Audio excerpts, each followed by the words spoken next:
Merci d'être avec nous sur les antennes de la télévision nationale. Au sommaire de ce journal, environnement à Mamou, des agents forestiers sortent d'une formation. Ils ont appris de nouvelles connaissances sur l'utilisation des outils SMART. Ils seront désormais aptes à collecter des données sur la biodiversité et les maladies à potentiel endémique dans leur zone d'intervention. C'est ce lundi 6 octobre la rentrée des classes. Les autorités ont mis tout en place pour réussir l'année scolaire 2025-2026. Parmi les priorités, la formation des enseignants pour qualifier davantage le système éducatif guinéen. Nous irons à Dakar, la capitale sénégalaise, où la représentation diplomatique a célébré le 67e anniversaire de l'indépendance de notre pays. Un moment fort marqué par des discours sur les liens historiques entre les deux nations. C'est tout pour le sommet. Bonsoir et vous êtes les bienvenus. Par ailleurs, un incendie s'est récemment produit au port de pêche de Kamsara par de pertes en vies humaines, mais les dégâts matériels sont importants. On parle de 10 boutiques complètement calcinées. Au même moment, la foudre a pris la vie à 2 pêcheurs en pleine activité en mer. Une délégation conduite par le préfet s'est rendue sur le terrain pour évaluer les dégâts et consoler les familles éplorées. Younous Atawel Kamara, Mohamed Mara. Au port artisanal de Kamsar, communément appelé port Néné, 10 boutiques sont parties en fumée. Des boutiques contenant des matériels de pêche, notamment 41 moteurs hors bord, des filets et des congélateurs. Selon les témoignages, c'est dans les environs de 17 heures que la fumée a été constatée dans ces magasins. Aussitôt informés, les autorités préfectorales de Boké et sous-préfectorales de Kamsar se sont rendues sur le terrain pour faire l'état des lieux. Hier, nous avons été interpellés par la jeunesse, disons les gérants des magasins, qu'il y a une fumée à l'intérieur des magasins. Arrivé sur les lieux, il se trouvait déjà que les 10 boutiques, c'est-à-dire il y a 5 en face et 5 autres derrière, les 2 étaient déjà en fumée. Monsieur le gouverneur Relira, monsieur le propriétaire Relira, Mangasa Mali, plus de 40 moteurs ont été emportés par les flammes. C'est le deuxième port artisanal en termes d'approvisionnement en produits halieutiques. Nous lançons donc un SOS au gouvernement pour nous aider. Quelques heures après cet incendie, une forte pluie aussi s'est abattue sur la ville de Kamsar, alors que certains pêcheurs vaquaient encore tranquillement à leurs activités en pleine mer. Conséquence, une décharge électrique a touché une pirogue, donnant la mort à 2 personnes d'une même famille. Pour compatir à la douleur des parents, la même délégation conduite par le préfet de Boké s'est rendue dans la famille mortière pour la salutation et condoléances d'usage. Ce matin, on était en famille, allé adresser nos condoléances au nom du chef de l'État, non seulement à la famille éplorée, et cela se passait dans les meilleures conditions. Ces 2 drames qui ont touché le débarcadère de Kamsar ont ralenti les activités quotidiennes des pêcheurs et vendeuses de poissons de ce port artisanal qui ravitaille quotidiennement en produits de mer les grands marchés du pays et même de la sous-région. Alors, à Mamou, où des agents conservateurs du réseau guinéen des aires protégées ont eu de nouvelles connaissances sur l'utilisation des outils SMART. C'est une initiative du ministère de l'Environnement à travers la Direction générale de l'Office guinéen des parcs nationaux et réserves de faune. C'est pour permettre à ces agents de procéder à la bonne collecte des données sur la biodiversité et les maladies à potentiel endémique dans leur zone d'intervention. Mamadou Paté Baldé. Les conservateurs du réseau guinéen des aires protégées du pays à l'heure du numérique grâce à l'appui de la Banque mondiale. Le ministère de l'Environnement et du Développement durable, à travers la Direction générale de l'Office guinéen des parcs nationaux et réserves de faune, tente de renforcer les capacités de ces acteurs du monde environnemental sur l'utilisation des outils SMART et des IHSD. Vise à former, à outiller nos cadres et agents conservateurs de la nature qui évoluent dans les aires protégées dans le cadre de la collecte des informations sur les maladies zoonotiques.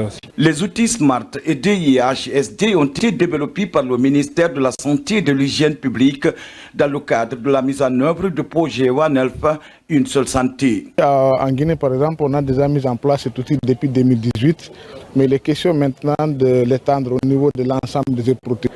Il va faciliter la collecte de données, mais également la prise de décision au niveau du ministère de l'Environnement et du Développement durable, afin de lutter non seulement contre le braconnage, les activités illégales, mais également tout ce qui consiste les maladies zoonotiques dans les aires protégées.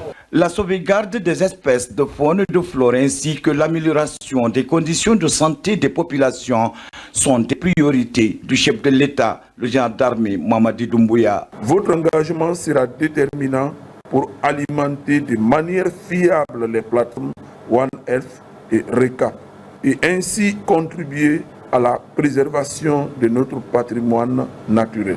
À travers une projection sur l'impact de ces outils sur l'écosystème naturel de notre pays, ces agents conservateurs ont promis de retrousser les manches pour la sauvegarde de ce patrimoine naturel commun à nous tous. La campagne de reboisement au collège Imbaya, commune de Bessia, l'initiative est du Club des Amis de la Terre. C'est pour protéger Dame Nature et créer un environnement favorable pour les élèves. Le point avec Moussa Bangoua. Plantons pour protéger notre environnement. C'est sous ce slogan que le Club des Amis de la Terre procède à la mise en terre de plusieurs espèces de plantes à croissance rapide. Ici, au collège Imbaya, Yagin et Foué, commune de Bessia. Cette action de reboisement consiste à protéger l'environnement au sein de cet établissement d'enseignement public, mais aussi créer un cadre de vie propice aux élèves. C'est un espace qui accueille des milliers d'élèves pendant des heures de pause. Donc c'est impératif quand même de doter cette école d'arbres fruitiers pour créer un environnement favorable à l'ombrage. Nous avons prévu également doter chaque arbre d'un siège. Responsables éducatifs et citoyens du quartier soutiennent l'initiative. On n'a pas une planète B à la planète Terre, c'est la seule qu'on a. On n'a pas d'autre choix que de prendre soin d'elle. Et la meilleure façon de prendre soin d'elle, c'est de protéger l'écosystème, le couvert végétal, de reboiser, de planter, c'est ce que nous faisons aujourd'hui. Quiconque plante un arbre n'a pas vécu inutilement. Je les exhorte à multiplier ces genres d'activités dans toutes les écoles de ma juridiction. Dans son agenda, ce mouvement de jeunes compte faire ces mêmes exercices dans d'autres sites de la commune. Objectif, restaurer le couvert végétal et lutter contre la pollution. Direction Zérékouré, la 19e édition de la Journée mondiale de lutte contre la rage a été célébrée. Une rencontre placée sous le thème « Agissons maintenant, toi, moi et la communauté ». Autorités locales, forces de défense et de sécurité, partenaires techniques et financiers, tous se sont mobilisés pour marquer cette journée. Sur place, Lancé Kamisoko, Mohamed Saleh Paye, Mohamed Lamine Diallo. La rage est une zoonose largement répandue, responsable chaque année de milliers de décès à travers le monde. En Guinée comme ailleurs, cette maladie reste une préoccupation majeure de santé publique. Selon l'Organisation mondiale de la santé, une personne meurt de rage toutes les 10 minutes, soit environ 60 000 décès enregistrés chaque année. Une statistique alarmante qui interpelle sur la nécessité d'agir rapidement. Le slogan de cette année est bien plus qu'un thème de campagne. C'est un appel à la solidarité, un rappel que chacun a un rôle à jouer dans l'élimination de cette maladie. Chaque année, des vies humaines et animales sont malheureusement perdues. Malgré l'existence des moyens efficaces de prévention, les statistiques nationales récentes relèvent que près de 1500 cas morsures ont été enregistrés au premier semestre 2025 selon les services techniques. À travers cette journée de sensibilisation, les acteurs de la santé et leurs partenaires entendent informer et éduquer les populations sur les dangers liés à la rage, mais aussi promouvoir la vaccination des chiens et autres animaux domestiques, principaux vecteurs de la maladie. Chaque année, malgré les progrès réalisés dans la lutte contre la rage, elle continue de causer plus de 59 000 décès, principalement en Afrique et en Asie, mais aussi dans d'autres régions du monde, y compris notre pays, la Guinée.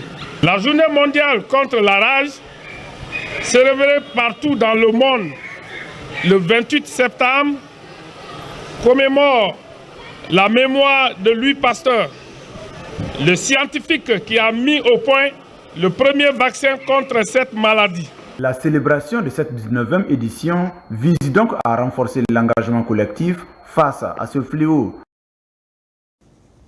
C'est officiel, ce lundi 6 octobre, les cours reprennent sur toute l'étendue du territoire national. À cette occasion, le ministre de l'Enseignement pré-universitaire invite élèves et encadreurs au travail et à la rigueur pour une rentrée scolaire réussie. Jean-Paul Sédi rassure les parents d'élèves et salue le corps enseignant et les partenaires sociaux de l'éducation. Je vous propose de le suivre au micro de notre reporter Abdulaziz Baldé. Chers élèves, enseignants, parents, partenaires et acteurs engagés du système éducatif de Guinée. C'est avec une immense fierté et un enthousiasme profond que je m'adresse à vous au lendemain de notre fête nationale et à la veille de la rentrée scolaire 2025-2026. Une année placée sous le signe de la fierté et de la responsabilité, selon les propres mots du président de la République le 1er octobre, à l'occasion de son adresse à la nation. Fierté car nous mesurons le travail accompli dans notre système éducatif par tous les acteurs. Cette année, ce sont plus de 560 000 nouveaux élèves que nous attendons dans nos concessions scolaires. J'en profite aussi pour remercier très chaleureusement nos partenaires techniques et financiers pour leur accompagnement en ce moment crucial d'une année scolaire. C'est pourquoi, grâce à des efforts soutenus, l'État a mis à disposition des manuels scolaires en quantité suffisante. Développer des cantines scolaires dans quelques zones rurales pour garantir aux élèves une alimentation saine et renforcer les infirmeries au sein de nos établissements.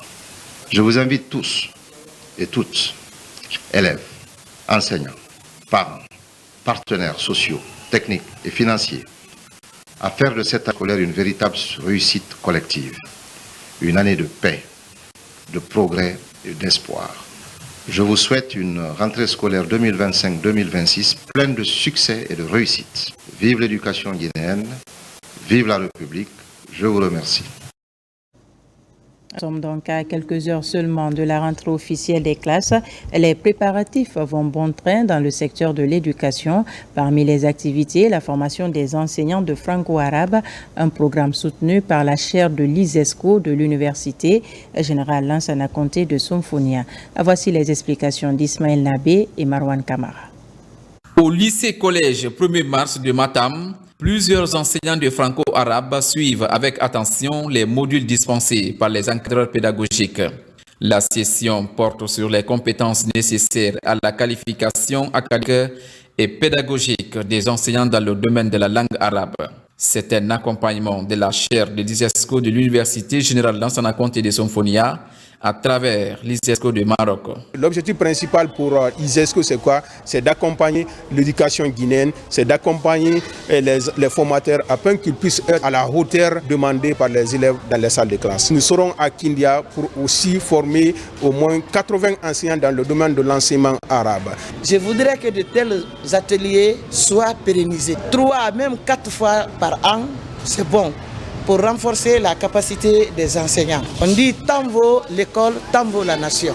Ces sessions de formation sont un passage obligé pour la qualification du système éducatif guinéen. Cet atelier de formation nous a servi beaucoup de choses, vu l'approche de l'ouverture des classes.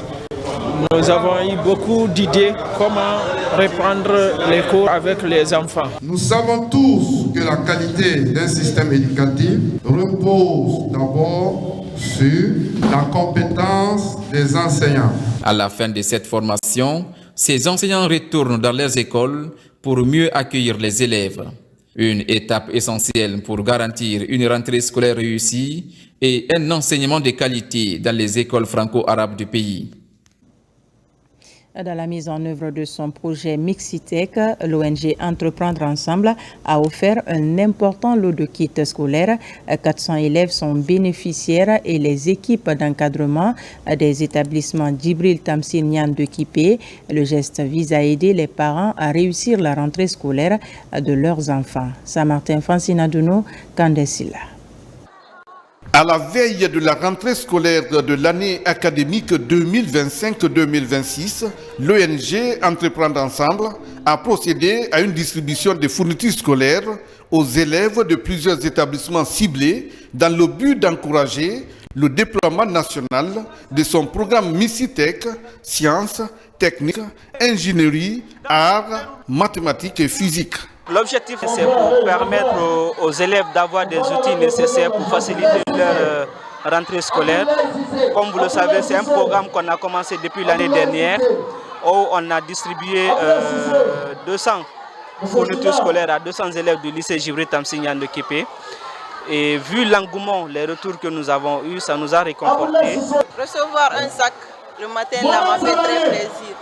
Je suis très contente parce que c'est la deuxième fois que je reçois un cadeau de la part de l'ONG Entreprendre Ensemble. Au-delà de l'aide matérielle, le geste vise à réduire les inégalités d'accès aux outils pédagogiques, stimuler l'intérêt pour les disciplines scientifiques et techniques et encourager l'engagement des familles et des enseignants autour d'un programme d'éducation innovant. C'est bien la promotion des STEM. Ce n'est pas pour la première fois. L'année dernière, ils m'ont surpris avec beaucoup de cadeaux au lycée Djibril Tamsir Niane. Ils reviennent encore, cette fois-ci, ils ont élargi. Nous leur disons merci. Ce sont des bons samaritains. En diminuant la charge financière des parents liée à l'achat des fournitures, la fondatrice Maïmouna Diagabi traduit son engagement à faire de son programme Mixitech un véritable levier pour impulser une culture scientifique dès le plus jeune âge et créer un écosystème d'acteurs, enseignants, parents et entreprises déterminés pour une éducation tournée vers l'innovation. Dans l'actualité encore, les rideaux sont tombés sur les travaux de la 13e édition de la CGC Académie 2025. Pendant 2 jours d'intenses travaux en panel et en masterclass, plus de 2000 jeunes entrepreneurs, dirigeants d'entreprises, autorités politiques et experts venus du continent africain se sont penchés sur la redynamisation des économies africaines. Les détails avec Falilou Diallo, envoyé spécial. Cette année, la CGCI Académie se tient dans un contexte de reconfiguration des équilibres géopolitiques mondiaux et des tensions sur les ressources critiques. Des panels, des rencontres B2B et des masterclass sont ponctués cette édition. Des thèmes comme l'Afrique, maîtresse de ses ressources naturelles et autres défis stratégiques du continent étaient au cœur des échanges. Nous pensons que les autorités ivoiriennes ont bien fait d'organiser cette conférence pour que nous prenions tous conscience du fait que les ressources naturelles ne sont pas gratuites. Elles constituent une valeur et il s'agit de tenir compte de ça. Cette 13e édition vise à poser les termes d'une reconquête stratégique tout en interrogeant les cadres légaux, les partenariats, les capacités institutionnelles, mais surtout les mécanismes de gouvernance. Aujourd'hui, nous, Africains, avons besoin de reprendre le contrôle de notre économie, et cela dans tous les domaines. Les discussions ont porté sur la manière de faire cela, de manière intelligente, en collaboration avec le reste du monde, mais surtout donner la force aux nationaux dans les économies africaines. Il faut que les États puissent prendre en main, n'est-ce pas, le contrôle des matières premières, pouvoir faire des politiques qui permettent aux entreprises privées d'exercer et d'avoir toute leur place dans le développement économique du pays. Lors de cette cérémonie de clôture, un panel est animé. Des recommandations ont été faites pour faire du continent africain une terre propice à l'environnement des affaires, le tout dans une souveraineté économique assumée. Pendant ce temps, des enfants dont l'âge varie entre 6 et 7 ans formés au supercodeur, un langage numérique qui permet aux jeunes de bénéficier des compétences pour la programmation numérique afin de pouvoir faire face aux technologies de l'information et de la communication. L'initiative est soutenue par le PNUD. Reportage d'Ousmane Ba, Mamadou Alpha Baldi. Dans ce monde devenu un village planétaire où le numérique s'impose comme outil fondamental, l'apprentissage des compétences de base en programmation est une impérieuse nécessité. D'où cette initiative de former ces tout-petits dont l'âge varie entre 6 et 17 ans. Il s'agit de les outiller des notions de supercodeur en s'amusant. Une technologie informatique de manière créative et ludique, éveillant leur intérêt pour le numérique. Nous sommes complètement intégrés dans l'ère du digital. On le voit à travers l'intelligence artificielle, à travers la cybersécurité, à travers l'Internet des objets. Savoir manipuler ces éléments qui sont liés à l'informatique permet de préparer ces jeunes à ce qui les attend dans le futur.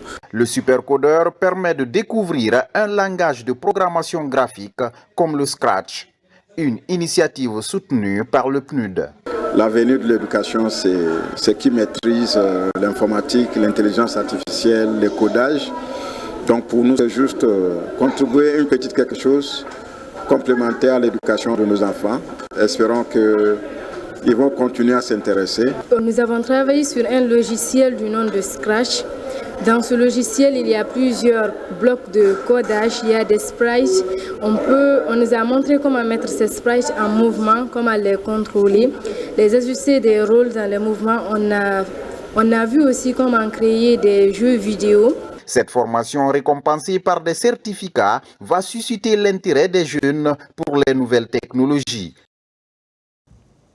À présent, les échos de la fête du 2 octobre. Pour ne pas rester en marge de cette célébration, le personnel de l'état-major de l'armée de terre s'est réuni autour d'un repas de corps offert par le chef d'état-major de l'armée de terre.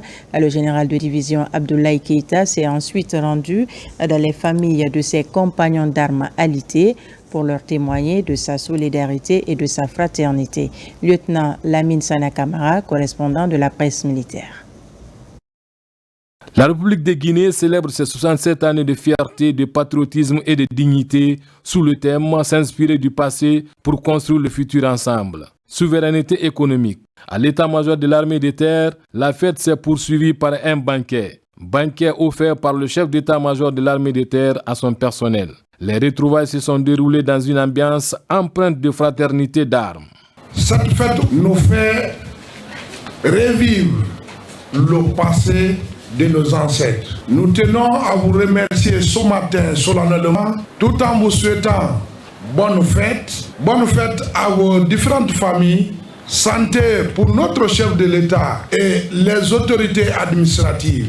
Que Dieu nous protège et il protège l'armée guinéenne et le peuple de Guinée. Pour témoigner sa solidarité, sa fraternité à ses frères d'armes, le général Abdoulaye Keïta a tenu à se rendre dans les familles des militaires malades à l'occasion de cette fête. Un acte humanitaire et social fortement salué par les parents de ces malades.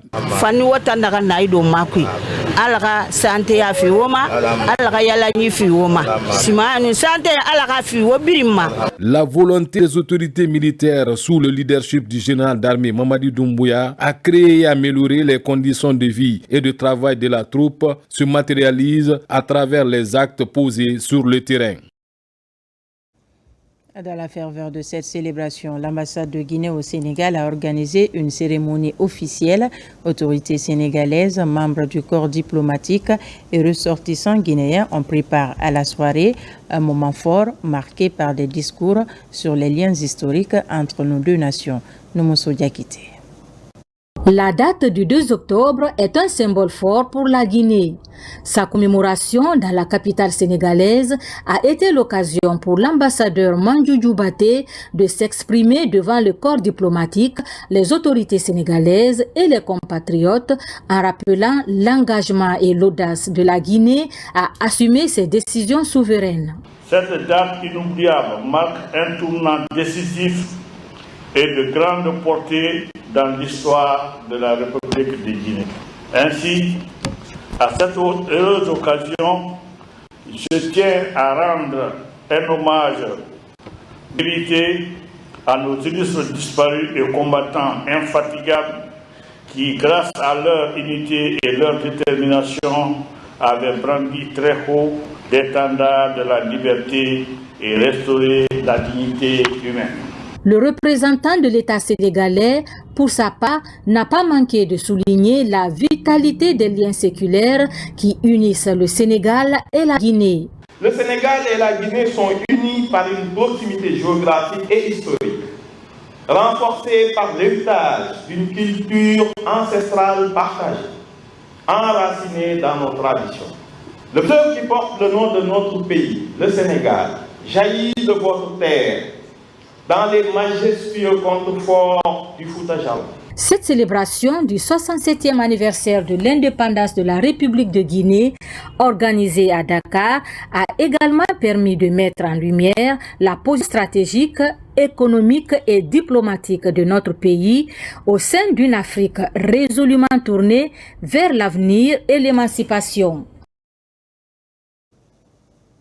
La communauté guinéenne en Égypte s'est aussi réunie pour une célébration empreinte de fierté, d'unité et de fraternité, une cérémonie riche en symboles entre tradition, mémoire historique et diplomatie. Explication Makemedonzo. La cérémonie a débuté par un défilé traditionnel suivi de l'exécution solennelle de l'hymne national de notre pays. À cette occasion, son Excellence Mounir Cissé, ambassadeur de Guinée en Égypte, a rappelé l'histoire glorieuse de l'accession à l'indépendance de notre pays le 2 octobre 1958. Notre gouvernement œuvre inlassablement pour avancer sur la voie de la construction, du développement, de l'urbanisation et de la paix, mais aussi pour préserver la dignité du Guinéen partout où il se trouve. C'est le lieu de vous inviter à participer au processus de développement. C'est pour un élan, j'appelle à une revitalisation des valeurs de citoyenneté, de civisme et de cohésion pacifique. Ce 67e anniversaire a offert une occasion idéale aux membres du corps diplomatique accrédité en Égypte de présenter leurs chaleureuses félicitations au peuple et au gouvernement guinéen. Ils ont réaffirmé à cette occasion les liens de fraternité, d'amitié et de solidarité qui unissent la Guinée aux autres nations africaines. Vous avez montré la diversité culturelle, vous avez montré la fierté et vous avez montré aussi que ce que la Guinée a pu faire, les autres nations africaines pourront le faire pourvu que chacun sente le poids des responsabilités. La cérémonie s'est poursuivie dans une ambiance conviviale marquée par la coupure du gâteau commémoratif des 67 ans d'indépendance de la République de Guinée. Et du côté de l'Algérie, c'est une commémoration de fierté qui met en lumière le chemin parcouru depuis 67 ans. Par la même occasion, le pays réaffirme la volonté d'une coopération bilatérale renforcée avec l'Algérie. Mariam Kamara pour plus de précisions. C'est avec une joie empreinte de fierté que l'ambassadeur extraordinaire et plénipotentiaire de la République de Guinée en Algérie a accueilli ses invités à l'occasion du 67e anniversaire de l'indépendance de notre nation. Ce passé glorieux, source d'inspiration pour le présent et moteur d'un avenir meilleur, a constitué le fil conducteur de cette célébration. La fête nationale du 2 octobre 2025 aura pour ambition de montrer à la face du monde le visage d'une Guinée unie, courageuse, audacieuse, refondée et repositionnée sur l'arène internationale avec toutes ses valeurs sociales et toutes ses richesses culturelles et naturelles de son sol et de son sous-sol. Le diplomate guinéen a saisi ce moment solennel pour réaffirmer l'engagement de notre pays en faveur d'une coopération bilatérale gagnant-gagnant entre la Guinée et l'Algérie. L'Algérie et la Guinée ont beaucoup de projets phares en perspective dont on peut citer 1. Faciliter la libre circulation des personnes pour redynamiser notamment les échanges économiques et culturels par la suppression des visas pour les ressortissants des deux pays. Cette souveraineté pleinement assumée depuis 1958 par nos pères fondateurs continue d'être portée avec dévouement par le peuple guinéen. D'où le thème « S'inspirer du passé pour construire le futur ensemble », la souveraineté économique. C'est également une célébration mise à profit pour organiser une conférence autour d'un livre portant sur les actions du chef de l'État. Il est intitulé « Général Mamadi Doumbouya, le bâtisseur ». Sa promotion bénéficie du soutien du groupe Betelcom qui apprécie la marche de la Guinée et salue la mémoire de tous ceux qui se sont investis pour une Guinée souveraine et développée. Plus de détails avec Thierno Ousmane Diallo. Autour du livre, des échanges sur le parcours de la Guinée et les belles perspectives annoncées. Pour célébrer l'an 67 de l'accession de la Guinée à la souveraineté nationale, les acteurs du monde de la littérature et de l'entrepreneuriat réaffirment leur foi en la Guinée et rendent hommage à tous ceux qui ont œuvré pour une Guinée libre. Nous pensons d'abord vers les pères fondateurs de la nation qui, au prix d'immenses sacrifices, ont tracé la voie de la liberté. Nous leur redonnons hommage, tout en ayant pensé pour toutes les générations de Guinéens et de Guinéennes qui, depuis 1958, nous cessaient de travailler, de lutter et rêver d'une Guinée prospère et unie. Tous les grands hommes qui ont participé à l'éclosion de l'indépendance nationale ne sont plus en vie, mais nous devons être fiers d'eux parce que chaque homme politique a mis son ego de côté pour que la Guinée vote non. À l'occasion, le livre Général Mamadi Doumbouya, le bâtisseur est présenté, un ouvrage qui retrace le combat continu contre la corruption, les actions déployées dans le rayonnement diplomatique et l'essor économique à travers le programme Simandou 2040. Notre objectif, c'est d'engager les jours à venir des séries de sensibilisation, des séries de conférences avec les jeunes dans les écoles, mais également dans les villes, pour parler de la vision du Général Mamadi Doumbouya. Souhaitant organiser régulièrement ce genre de rencontres, les initiateurs de Betelcom présents en Guinée et dans la sous-région affichent la volonté de contribuer au développement du pays, faire connaître son parcours, tout en entretenant la fierté d'appartenir à la nation guinéenne. Et puis le Lions Club de Guinée vient de tenir son assemblée générale en présence des 22 clubs qui le composent. Une activité présidée par le gouverneur du district 403A1 avec pour principal sujet la mission 1.5. C'est aussi l'occasion d'introniser les nouveaux membres de cette organisation. Karim Kamara, reportage. Après s'être entretenu avec les autorités du pays, le gouverneur du district 403A1 rencontre les Lions de Guinée. Cela coïncide avec l'Assemblée générale des clubs Léo et Lions de la région 16. Entre autres questions débattues, la mission 1.5, la vie du district 403A1 ou encore le challenge pour la Guinée. Nous avons profité de cette occasion. Comme nous le savons, Lions de Guinée, notre mission principale, c'est d'atteindre 1 500 000 membres d'ici 2027. L'occasion est aussi mise à profit pour accueillir de nouveaux membres au sein du Lions Club de Guinée. Ils sont intronisés et reçoivent leur certificat d'affiliation notifiant leur appartenance à la grande famille Lion. Je pense que l'objectif, c'est d'abord de venir en aide aux plus démunis, de faire plus d'impact au niveau de la société et de l'environnement. Donc nous sommes très contents aujourd'hui de faire partie des Lions Club. Le gouverneur Hassan Baragé rappelle aux nouveaux adhérents que l'affiliation au Lions Club est un privilège car celui-ci, dit-il, est l'organisation caritative la plus importante et la plus active au monde. Je suis là pour rendre visite au club de la région 16 qui constitue la Guinée. Également rendre visite à nos autorités. Nous leur rendons un grand hommage parce qu'ils nous facilitent l'exercice de nos activités ici en terre guinéenne, terre d'hospitalité. D'ores et déjà, ces nouveaux membres sont invités par certains clubs. À l'issue de cette assemblée générale, des contrats d'objectifs sont signés avec les 22 clubs. Le Rotaract Club Conakry-Camayen entre bilan et perspective pour marquer la fin de son mandat écoulé et définir celui de 2025-2026. Le Rotaract Club Conakry-Camayen a présenté ses réalisations à Conakry, une grande cérémonie à laquelle étaient conviés plusieurs personnalités de la capitale. Nabi Kamara nous signe ce reportage. C'est devant plusieurs personnalités du club Rotary que David Junior Traoré, délégué représentant Rotarac du district 9101, a cédé sa place au président du Rotarac Club de Conakry-Camayen. Cette rentrée solennelle est une occasion pour le président entrant d'exposer son plan d'action au cours de son mandat. Nous aurons pour action ou activité prévue la rescolarisation des jeunes enfants dans la préfecture de Bofa. Nous avons prévu de rescolariser 10 enfants, dont 8 filles. La réhabilitation de l'école franco-arabe de Matam. Ce moment est aussi une occasion pour le gouvernorat du club Rotary, des partenaires techniques et financiers de Rotarac Club Conakry-Camayen, de réitérer leur soutien à ce club uniquement composé de jeunes. Les Rotariens sont les parrains des Rotaraciens. C'est notre force, notre dynamisme réside dans les clubs Rotaract. Comme le dit le Rotary en action, nous sommes le premier partenaire du PEV, le programme élargi de vaccination.